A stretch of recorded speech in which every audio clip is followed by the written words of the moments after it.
back to Jinx versus your girl. Come back again with another video, and in today's video we're going to be talking about something very important. If you know me, you know that when the glasses come out it's about to get serious, so make sure you get out your pen and your paper because you're about to take some notes, okay? Now, what's this thing that we're going to be talking about that's so serious, that's so important? Money. Hey. This video is for people thinking about moving to Canada. You think about things like, oh, tuition fees and stuff like that. You probably looked up tuition and fees about your intended school, potential schools you may be going to, but have you really considered the cost of living in Canada? Well, that's what this video is going to be breaking down. I'm going to be talking about how much it really costs to live and study in Canada as an international student in 2025. Firstly, let's talk about the big bucket. I already mentioned it is tuition, school fees, whatever you want to call it. Let's be honest, if you're coming to school as an international student in Canada, you're spending between $15,000 to $35,000 on tuition, on schooling. It might be a little bit less or a little bit more than this cap I just gave, depending on if you're paying for like student fees, insurance, health and dental plan.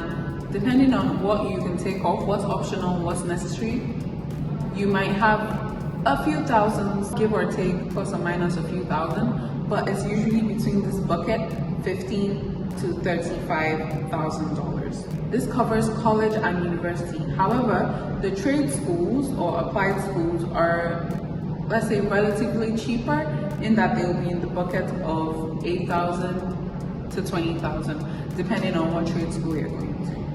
Personally, I attend Conestoga College, and it's a 2-year program. It's a diploma program, which is going to give me a certificate at the end of my 2-year program, and it costs about 17,000 Canadian dollars per year. That's for 2 years. You do the math. Some courses are 1 year, some courses are 3 years, some are 4, some 1.5. Depending on what course you choose to study, just have in mind that you're going to be spending a bulk of your money on tuition, because international students pay times 3, sometimes times 4 of what Canadian citizens will pay.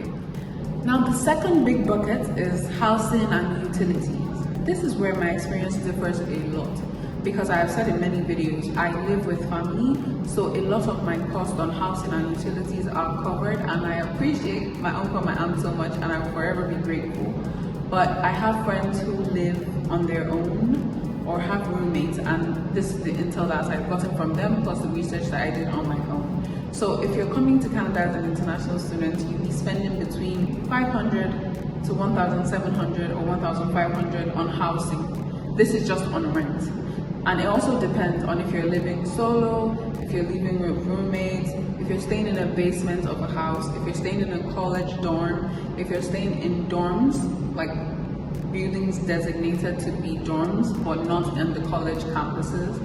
And if you're staying in like rentals, apartments, the pricing will differ, but it's always in this bucket. And that's just on housing. You still have to pay for things like electricity, water, Wi-Fi, heating, and the likes. Like, there's some houses that those utilities are covered in the rent, and most of the times they are not. And you have to add like an extra $200 or $100 per month for those utilities. Like, I'm not trying to scare anyone. I just want you to look at the big picture so you know how to budget yourself before moving to a different country. And this is specific to Canada because that's where I am. So you might need to do more research into different places that you're going to. This video is specifically to people that want to come and study in Canada. Another point that you should consider is food and groceries. I stay with family. I don't spend that much money on food, except like the occasional snack, or when I'm at work, I go on break and I get some food. So my experience is completely different, especially in this. But for food and groceries, I spoke to some of my friends and they say they budget between $200 to $300 per month for food and groceries. So there's two types of people. There's the people who meal prep and do their grocery shopping at once, and then there's the people who eat out because they have such a busy lifestyle or such a demanding course that they do not have the time to be making food for themselves. So I'll break down the first one. So the people that meal prep or go grocery shopping, they usually go during the weekend where they get a lot of best prices, a lot of deals, a lot of like discounted prices or sales. They also go to like ethnic stores because things are usually cheaper, and then you get food that you're accustomed to, food that you're used to as a Nigerian. Going to the African store, I see yam, I see potatoes, I see gari, I see elubo, I see egusi, like things that I wouldn't see in Walmart or Costco. So that also helps the cost. Although because I'm Nigerian and Nigerian food is not very popular, it is more expensive than it will be normally. But ethnic stores usually have cheaper things. They also usually do deals. Then there's the, I don't know how to say this, but like packages. They do like packages on these online stores where you can get like some meat, some chicken, some beef, some vegetables, some this for like a price of $50. So they always look out for this type of stuff. And then they bulk buy, which helps them to meal prep. They cook their food on Sundays. They have what they want to eat throughout the week. They either make a soup or a stew or rice or whatever. They have some proteins in the fridge and they just use the microwave every now and then, or put it on the fire and eat throughout the week, sometimes 2 weeks, sometimes a month, depending on how much they're making from either their part-time job or how much they're getting sent from home. That depends on the amount of or the quantity of food that they would bulk buy for. That's the first group of people. Now we have a second group of people who are really busy, who have like very active lifestyle. Their course is so demanding. They're probably doing a master's degree that has some sort of research or citation or some kind of like big bulky type course load. And so they probably eat out a lot, and they will be budgeting between $300 to $500 per month because those numbers really climb up fast. Yes, it's just $8 today, $8 tomorrow, but when you're spending $8 3 meals a day for a whole month, that's a bunch of money. Like I said, not trying to scare you, just trying to give you a big picture to help you be better prepared. If you fail to plan, then you plan to fail. Another bucket that you should consider is transportation.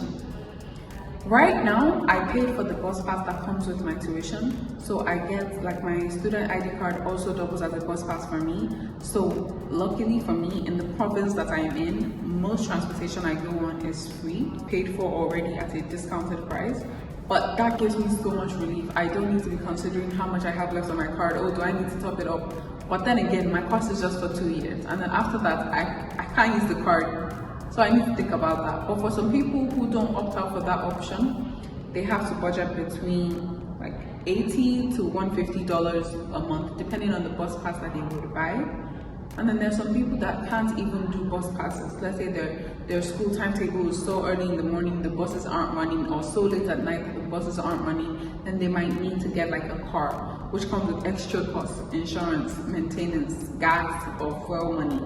All of that will also be an added cost. Getting a car is fairly easy. You just need your driver's license, you need a credit card, and you need some sort of paycheck or like job or some sort of, I don't really know though, it depends on the car place you're going to. But if you get a credit card and your driver's license, you can get a car. But you know that car is a liability once it's been bought. You need to take care of it, you need to maintain it, you need to fuel it up or charge it depending on the car. And so if you're doing the buses, you need a bus pass that you have to pay for. If you're doing the car, you need money to maintain it and sustain it. Extra cost all around, and you need to be budgeting between, let's say plus the car and the bus, maybe 800, oh my god, maybe $80 to $300 per month just for transportation. And for the last bucket, I'm just going to call it like lifestyle. Things like going out, having fun. You don't just want to come to Canada and go to school, go back home, go to school, go back to your dorm, go to school, go to work, go home. Like, you still need to live. You still need to have an active lifestyle, a social life, or a love life. You need to be doing something. So you would also spend money on that. You spend money on shopping. Sometimes you need clothes for each season. You need clothes for fall, you need clothes for summer, you need clothes for winter. Yes, you can shuffle around and yes, you can manage, but at some point you would need to do the shopping. You also need data, network, Wi-Fi, whatever, on your phone. So you need a phone bill, you need a SIM, which is also an added cost. So I'll just say the bucket of like a lifestyle should be between $50 to $100 per month.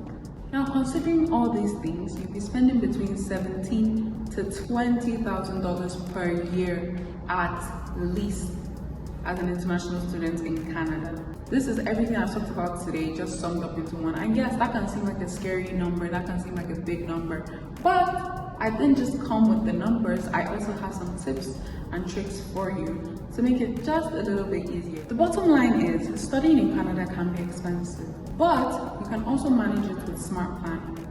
Number one, track your rent and your bills. This is so that nothing will surprise you. Always have a list, jot things down of everything you spend. Trust me, when you look at the first month, you'll be able to see things that were priorities and things that you could do without and better plan for the next month. Secondly, use discounts everywhere. Take advantage of your student status. Use student discounts at restaurants, use student discounts at shopping markets, use student discounts everywhere. There's a bunch of things that are catered to newcomers and international students. Look for them and use them. That's number two. Don't sleep on the dollar store. Like, yes, we want to get to the point where we can buy affordable things, luxurious things, and feel good about ourselves. But you're not at that point yet. So use the dollar store, use Dollarama, use it. Not everything has come with an expensive price tag. Check secondhand. Buy refurbished phones, buy refurbished laptops. Check Facebook Marketplace. Like, don't sleep on secondhand. Just because someone has used it before doesn't mean it doesn't work. It just means someone has used it before. Nobody cares. You're looking to manage your expenses, not impress strangers on the road. Okay? And lastly, and I know that this is not an option for everyone, but where you can, live with family or share rental space. Don't take it all on your head by yourself. Don't try and manage everything on your own, except that you have to. Then I'm sorry, but you can do all these other tips and tricks, and hopefully that'll make your situation better. But if you have the option to stay with family and you're thinking, oh, I don't want to be controlled, or I don't want to be controlled, but it's at least for an amount of time, and then you know that you can handle things by yourself. All right. So guys, we've come to the end of this video. That's my cost breakdown for 2025 as an international student living in Canada, from my perspective as someone who lives with family, and from the perspective of international students who live alone or with other international students.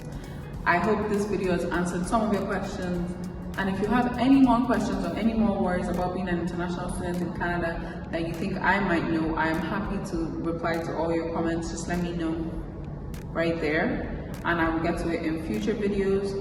And if there's any other video that you want to see from my experience moving from Nigeria to Canada, also let me know in the comment section below. But yes, I remain your international student buddy, bringing you all the things that you need to know before moving to Canada, after moving to Canada, and while living in Canada. If you enjoyed this video, don't forget to like, comment, share, and subscribe, and I'll see you next Wednesday. Bye.